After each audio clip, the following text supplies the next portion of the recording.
इसके बाद चौथी संतान का जब समय आया अथवा गर्भधारण की जब गर्भ संस्कार की बात आई तो डॉक्टर ने स्पष्ट मना कर दिया कि मल्लप्पा जी, श्रीमती जी, अगर आप चौथी बेटे के बेटा बेटी संतान को पैदा करने के लिए अगर गर्भधारण करोगे तो श्रीमती जी का देहांत हो सकता है, मर सकती हैं, क्योंकि उनका शरीर गर्भधारण करने के लिए योग्य नहीं बचा। सोचो, दो बेटे, एक बेटा एक बेटी समाप्त हो गए। एक बेटे उत्कृष्ट सागर जो वर्तमान महावीर भैया है, सिर्फ एक बेटा। क्या किसी संसार में रहने वाले व्यक्ति का एक संतान से संस्कार चल सकता है, संसार चल सकता है, परिवार चल सकता है? क्या धर्म के समाज के संस्कार चल सकते हैं? क्या धर्म की व्यवस्थाओं को जीवित रख सकते हो? एक संतान से कभी कुछ नहीं होगा। क्या करें? डॉक्टर ने मना कर दिया। गर्भ धारण अगर करते हो तो श्रीमती जी का देहांत तो हो सकता है। आप लोगों को ऐसी नहीं मिली। आचार्य गुरुवर श्री विद्यासागर महाराज, कितना पुण्य कमाना पड़ा तब जाकर के हमें आचार्य गुरुवर श्री विद्यासागर जी महाराज। ताली बजाना तो अच्छे से बजाओ।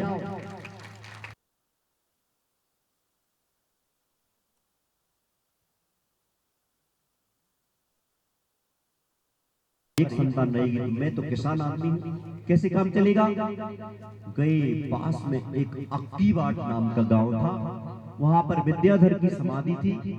वहां गए, वहां की एक विशेषता थी कि जो व्यक्ति यहाँ आता, कोई मन्नत मांगता, भक्ति करता, पूजा करता तो उसकी मन्नत पूरी हो जाती। मल्लप्पा जी, श्रीमती जी वहां जाना प्रारंभ कर दिए। वहां पे गए, आरती जलाते, अष्टमी चतुर्दशी जाके पूजन करते और एक भावना बनाई कि अगर हमारे यहाँ संतान हो जाती है और अगर बेटा होता है तो हम आपके नाम पर, उसका विद्यासागर की समाधि थी, विद्याधर की समाधि थी, तो बोले आपके नाम पर विद्याधर उस बेटे का नाम रखेंगे। तीर्थंकरों के नाम से उस खानदान में नाम रखे जाते थे, लेकिन बाद में कहा कि विद्याधर के नाम से रखा जाएगा। भक्ति हुई, पूजन हुई, विधान हुए, आरती हुई, सब कुछ करने के बाद बच्चा गर्भ में आया। डॉक्टर को पता चला, बहुत गुस्सा हुए कि तुम्हें अपनी पत्नी से प्रेम नहीं है क्या? क्या मारना चाहते हो?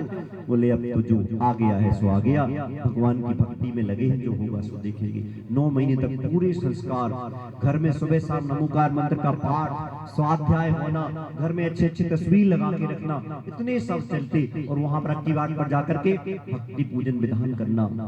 और 9 महीने का समय जब पूरा हुआ तो पास में चिक्कोड़ी की हॉस्पिटल में उन्हें भर्ती कराया गया। उनके पास 7 एकड़ जमीन थी। 7 एकड़ माने लगभग 15-17 बीघा के आसपास में जमीन थी मल्लप्पा जी के पास। उन्होंने डॉक्टर से कहा, मेरी पूरी जमीन बिक जाए, मकान बिक जाए, सोना चांदी बिक जाए, सब बिक जाए, पर मेरे जच्चा अर्थात मेरी पत्नी और उसका बच्चा अर्थात मेरा बेटा दोनों सुरक्षित रहना चाहिए। ऐसी उन्होंने डॉक्टर से भावना रखी। सोचो, एक पिता अपनी संतान और अपनी पत्नी के लिए जमीन जायदाद सब कुछ बेच सकता है, पर संस्कारी बेटा पैदा, अच्छा बेटा पैदा हो, उसके लिए ऐसा नहीं कि जब बच्चा आ जाए तभी। अभी आपको भोजन की भूख लगी, जाओगे तो अभी थोड़ी ना मिलेगा। सुबह से महीनों से तैयारी, सालों से तैयारी करनी पड़ती है, तब जाकर के एक गिलास खाने को मिलता है। सुनाई पड़ रहा है रणोत बोलो? अप्रैल में, मई में, जून में जो माताएं बहनें जाती हैं, गेहूं धो लाती हैं, सुखाती हैं, धोती हैं, सब कुछ कर करके रख देती हैं, तब जाकर के आपको रोटी मिलती है। क्यों मिलती है ना? अरे महाराज का 2 बेलन चलाओ, ऐसे नहीं मिलता। बहुत पुण्य से 1 साल की मेहनत मशक्कत के बाद जाकर के भोजन मिलता है। यहाँ पर पूरी मेहनत, सब कुछ पुण्य, सब कुछ हुआ, जमीन बिक जाए, मकान बिक जाए, लेकिन बस मेरे बच्चे को और मेरी पत्नी को कुछ नहीं होना चाहिए। जब वहां पर पहुंचे, डॉक्टर ने देखा, बोले पत्नी तो बिल्कुल, आपने कभी श्रीमती जी को देखा नहीं होगा, सांवली सांवली सी, दुबली पतली सी थी। पत्नी स्त्री बहुत कमजोर है और गर्भ का समय 9 महीने हो गया। डॉक्टर ने कहा, भाई देखते जो कुछ भी होगा, जो कुछ भी जैसी व्यवस्था, पूरी व्यवस्था।